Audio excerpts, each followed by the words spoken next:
ఓం శాంతి 30/11/2023 మధురమైన పిల్లలు, మీరు ఆత్మిక మార్గదర్శకులుగా అయి యాత్రను చేయాలి మరియు చేయించాలి.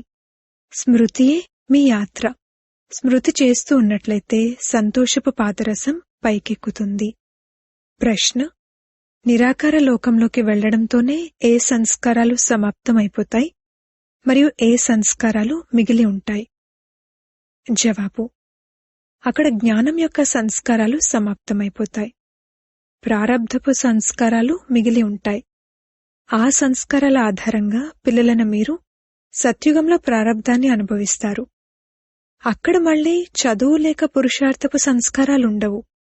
ప్రారబ్ధం లభించగానే ఇక జ్ఞానం సమాప్తమైపోతుంది. పాట: రాత్రి ప్రయాణికుడా అలసిపోకు. ఓం శాంతి.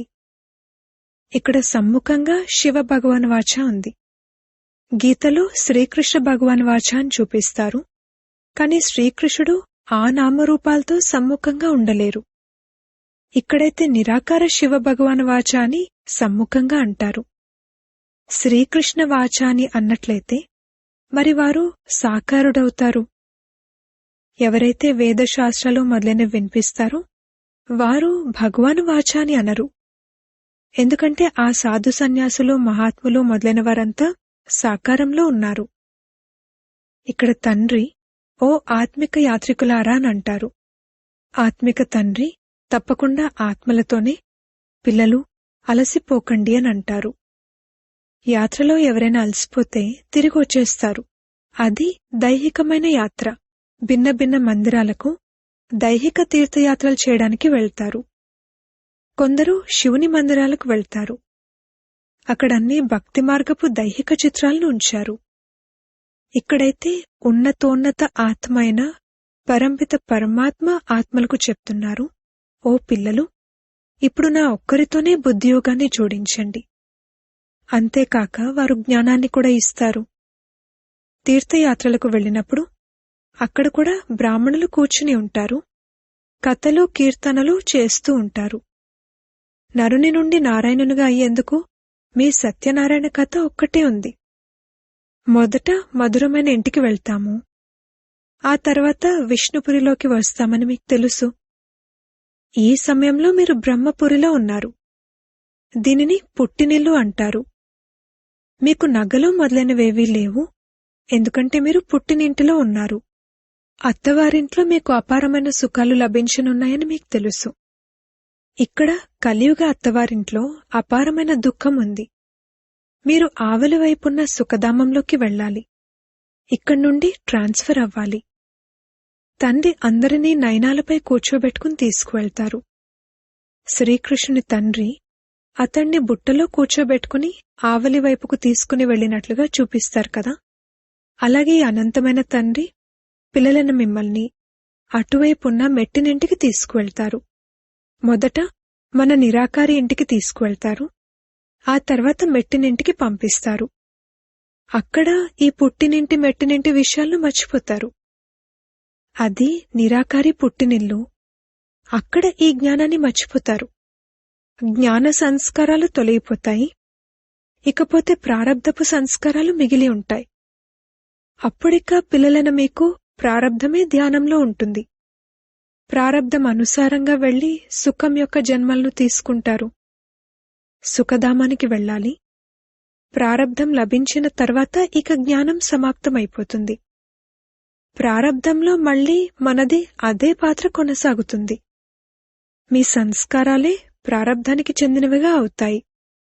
ఇప్పుడు పురుషార్థ సంస్కారాలున్నాయి. పురుషార్థం మరియు ప్రారబ్ధం రెండు సంస్కారాలు అక్కడుంటాయని కాదు. అలా కాదు. అక్కడ ఈ జ్ఞానం ఉండదు. కావున ఇది మీ ఆత్మిక యాత్ర. మీ ముఖ్యమైన మార్గదర్శకుడు తండ్రి. ఆ మాటకొస్తే మీరు కూడా ఆత్మిక మార్గదర్శకులుగా అవుతారు. అందర్నీ మీతో పాటు తీసుకుని వెళ్తారు. వారు దైహికమైన మార్గదర్శకులు, మీరు ఆత్మిక మార్గదర్శకులు. వారు అమర్నాథ్కు చాలా వైభవంగా వెళ్తారు. గుంపులు గుంపులుగా విశేషంగా అమర్నాథ్కు ఎంతో వైభవంగా వెళ్తారు. ఎంతమంది సాధు సన్యాసులు బాజా భజంత్రీలు తీసుకువెళ్తారనేది బాబా చూశారు. తమతో పాటు డాక్టర్ మొదలైన వారిని కూడా తీసుకువెళ్తారు. ఎందుకంటే చలి బాగా ఉంటుంది, కొందరు అనారోగ్యం పాలవుతారు. మీ యాత్ర అయితే చాలా సహజం. స్మృతిలో ఉండడమే మీ యాత్ర అని తండ్రి అంటారు. స్మృతి ముఖ్యమైనది. పిల్లలు స్మృతి చేస్తూ ఉన్నట్లయితే సంతోషపు పాదరసం పైకెక్కి ఉంటుంది. మీతో పాటు ఇతరులను కూడా యాత్రకు తీసుకువెళ్ళాలి. ఈ యాత్ర ఒకేసారి జరుగుతుంది. ఆ దైహికమైన యాత్రలైతే భక్తి మార్గం నుండి ప్రారంభమవుతాయి. అవి కూడా ప్రారంభంలోనే ఉండేవి కావు. వెంటనే మందిరాలు, చిత్రాలు మొదలైనవి తయారవుతాయని కాదు. అవన్నీ మెల్లమెల్లగా తర్వాత తయారవుతూ ఉంటాయి. మొట్టమొదట శివుని మందిరం తయారవుతుంది. వారు కూడా మొదట ఇంట్లో సోమనాథుని మందిరాన్ని తయారు చేస్తారు. అప్పుడిక ఎక్కడికి వెళ్లాల్సిన అవసరం ఉండదు. ఈ మందిరాలు మొదలైనవన్నీ తర్వాత తయారవుతాయి. సమయం పడుతుంది. మెల్లమెల్లగా కొత్త శాస్త్రాలు, కొత్త చిత్రాలు, కొత్త మందిరాలు మొదలైనవి తయారవుతూ ఉంటాయి. అందుకు సమయం పడుతుంది. ఎందుకంటే అవి చదివేవారు కూడా కావాలి కదా. మఠాలు మొదలైనవి ఎప్పుడైతే వృద్ధి చెందుతాయో అప్పుడు శాస్త్రాలు తయారు చేయాలి అన్న ఆలోచన కలుగుతుంది. ఇన్ని తీర్థస్థానాలు తయారయ్యాయి, మందిరాలు తయారయ్యాయి, చిత్రాలు తయారయ్యాయి. సమయం పడుతుంది కదా. భక్తి మార్గం ద్వాపరం నుండి ప్రారంభమవుతుంది అని అంటారు కాని అందుకు సమయం అయితే పడుతుంది కదా. ఆ తర్వాత కళలు తగ్గిపోతూ ఉంటాయి. మొదట అవ్యభిచారి భక్తి ఉంటుంది, ఆ తర్వాత వ్యభిచారి భక్తిగా అయిపోతుంది. ఈ విషయాలన్నీ మంచి రీతిలో చిత్రాలపై నిరూపించి చెప్పబడతాయి. అర్థం చేయించేవారికి ఈ విధంగా చిత్రాలను తయారు చేయాలి, ఈ విధంగా అర్థం చేయించాలి అని బుద్ధిలో తిరుగుతూ ఉంటుంది. అందరి బుద్ధిలోనూ ఇలా నడవదు. నంబర్వారుగా ఉన్నారు కదా. కొందరి బుద్ధి అసలేమాత్రం నడవదు. కావున వారు పదవి కూడా అటువంటిదే పొందుతారు. ఫలానా వారేమవుతారు అన్నది తెలిసిపోతుంది. ఎంతగా ముందుకు వెళ్తూ ఉంటారో అంతగా మీరు అర్థం చేసుకుంటూ ఉంటారు. ఎప్పుడైతే యుద్ధాలు మొదలైనవి జరుగుతాయో అప్పుడు మీరు ప్రత్యక్షంగా చూస్తారు. అప్పుడు ఎంతగానో పశ్చాత్తాపడతారు. ఆ సమయంలో చదువు కొనసాగదు. యుద్ధాల సమయంలో ఆర్తనాదాలు జరుగుతూ ఉంటాయి. వినలేరు. ఏం జరుగుతుందో తెలియదు. పార్టీషన్ జరిగినప్పుడు ఏమైందో చూశారు కదా. ఈ వినాశన సమయం చాలా కఠినమైనది. అయితే సాక్షాత్కారాలు మొదలైనవి ఎన్నో జరుగుతాయి. తద్వారా వీరు ఎంత చదివారు అన్నది తెలిసిపోతుంది. ఎంతగానో పశ్చాత్తాపడతారు కూడా. చూడండి, మీరు చదువును వదిలేశారు, అందుకే ఈ పరిస్థితి ఏర్పడింది అని సాక్షాత్కారాలు జరుగుతాయి. ధర్మరాజు సాక్షాత్కారాలు చేయించకుండా శిక్షలలా ఇస్తారు. అంతా సాక్షాత్కారం చేయిస్తారు. ఇక ఆ సమయంలో ఏం చేయలేరు. అయ్యో నా భాగ్యమని అంటారు. పురుషార్థ సమయమైతే గతించిపోయింది. మరి పురుషార్థం ఇప్పుడే ఎందుకు చేయరు అని తండ్రి అడుగుతారు. సేవ ద్వారానే హృదయంపైకెక్కుతారు. ఈ పిల్లలు మంచి సేవ చేస్తున్నారు అని తండ్రి అంటారు. మిలిటరీ వారెవరైనా మరణిస్తే వారి మిత్ర సంబంధికులు మొదలైన వారికి కూడా అవార్డు ఇస్తారు. ఇక్కడ మీకు అవార్డు ఇచ్చేవారు అనంతమైన తండ్రి. తండ్రి నుండి భవిష్య 21 జన్మల కొరకు అవార్డు లభిస్తుంది.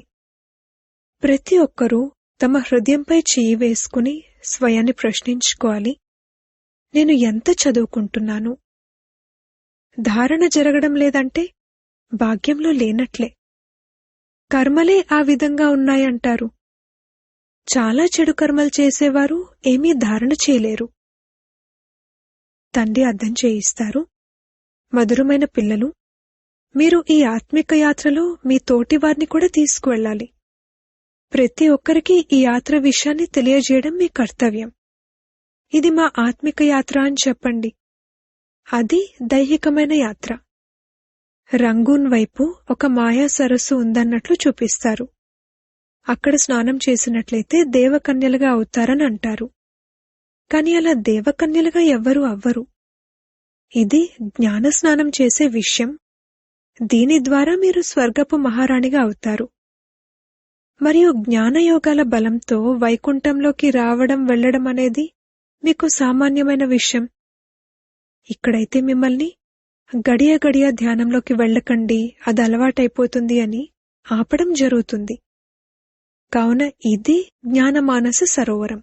పరంపిత పరమాత్మ వచ్చి ఈ మనుష్య తనువు ద్వారా జ్ఞానాన్ని వినిపిస్తారు. అందుకే దీనిని మానస సరోవరం అంటారు.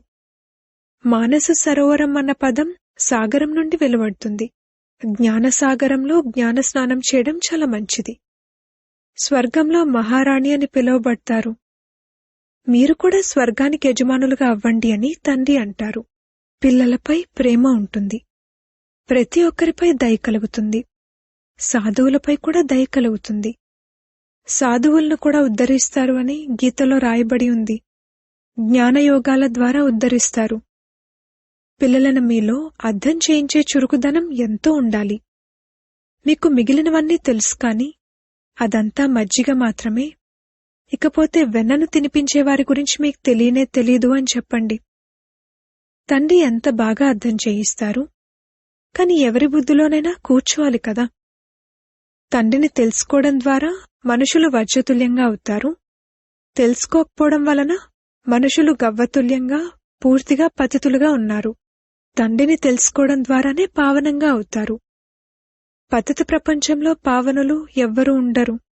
కావున మహారథి పిల్లలెవరైతే ఉన్నారో వారు బాగా అర్థం చేయించగలుగుతారు. ఎంతమంది బ్రహ్మ కుమార కుమారీలున్నారు. ప్రజాపిత బ్రహ్మ అన్న పేరు కూడా ప్రసిద్ధమైనది.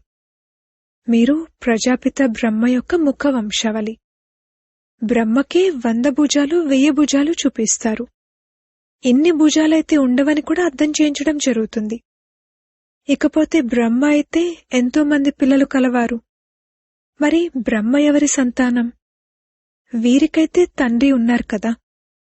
బ్రహ్మ శివబాబాకు బిడ్డ. వీరికి ఇంకే తండ్రి ఉండగలరు? మనుష్యమాత్రులెవ్వరూ కాదు.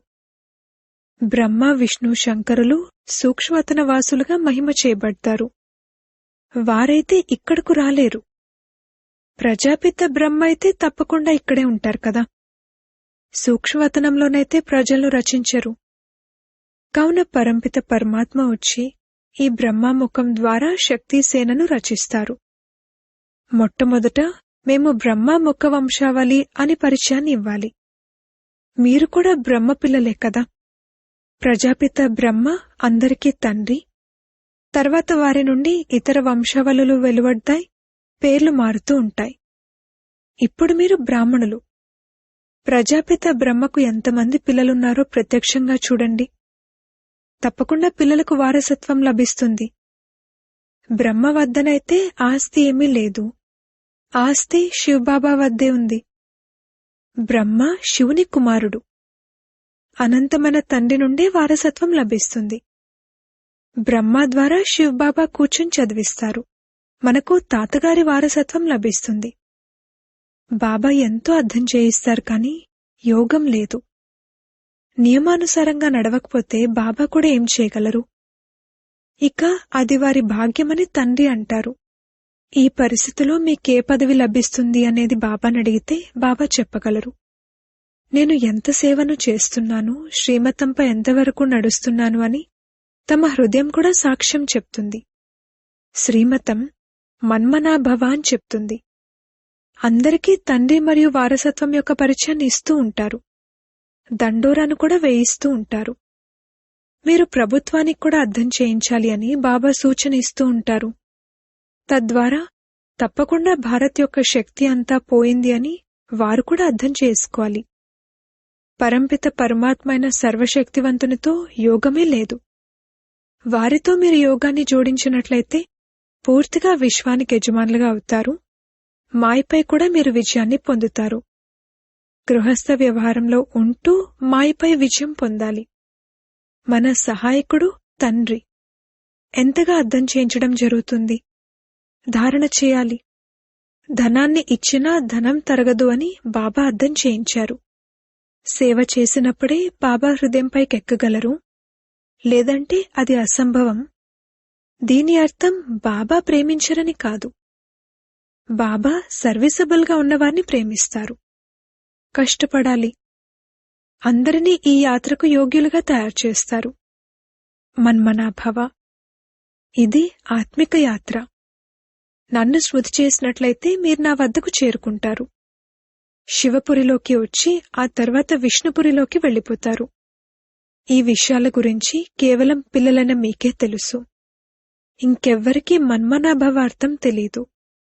చదవడమైతే ఎంతో చదువుతారు. తండ్రి మహామంత్రాన్ని ఇస్తారు. నన్ను స్మృతి చేసినట్లయితే మీరు వికర్మాజీతులుగా అయిపోతారు. అచ్చా, మధురాతి మధురమైన సిక్కిలదే పిల్లలకు మాతా పితా బాప్దాదాల ప్రియస్మృతులు మరియు గుడ్ మార్నింగ్. ఆత్మిక పిల్లలకు ఆత్మిక తండ్రి నమస్తే. ధారణ కొరకు ముఖ్య సారము. మొదటి పాయింట్, జ్ఞాన స్నానం చేయాలి. ప్రేమతో సేవ చేసి తండ్రి హృదయ సింహాసనంపై కూర్చోవాలి. పురుషార్థ సమయంలో నిర్లక్ష్యులుగా అవ్వకూడదు. రెండవ పాయింట్, తండ్రి కనురెప్పలపై కూర్చుని కలియుగ దుఃఖధామం నుండి సుఖధామంలోకి వెళ్ళాలి. అందుకే తమ సర్వస్వాన్ని ట్రాన్స్ఫర్ చేసుకోవాలి. వరదానము. జీవితంలో దివ్య గుణాలు అనే పుష్పాల యొక్క పూలతోట ద్వారా సంతోషపు సంపన్నతను అనుభవం చేసే ఎవర్ హ్యాపీ భవ. సదా సంతోషంగా ఉండటమనగా నిండుతనం, సంపన్నత. మొదట జీవితం ముళ్ళడవిలో ఉండేది. ఇప్పుడు పుష్పాల యొక్క సంతోషంలోకి వచ్చేశారు. జీవితంలో సదా దివ్య గుణాలనే పుష్పాలతో కూడిన పూలతోట ఉంది. అందుకే మీ సంపర్కంలోకి ఎవరు వచ్చినా వారికి దివ్య గుణాలనే పుష్పాల సుగంధం వస్తూ ఉంటుంది. మరియు ఆ సంతోషపు సంపన్నతను చూసి సంతోషిస్తారు, శక్తిని అనుభవం చేస్తారు. ఆ సంతోషపు సంపన్నత ఇతరులను కూడా శక్తిశాలిగా చేస్తుంది మరియు సంతోషంలోకి తీసుకొస్తుంది. అందుకే మేం సదా సంతోషంగా ఉన్నాము అని మీరంటారు. స్లోగన్. ఎవరైతే మాయ యొక్క నీటి బుడగలకు భయపడేందుకు బదులుగా వాటితో ఆడుకుంటారో వారే మాస్టర్ సర్వశక్తివంతులు. ఓం శాంతి.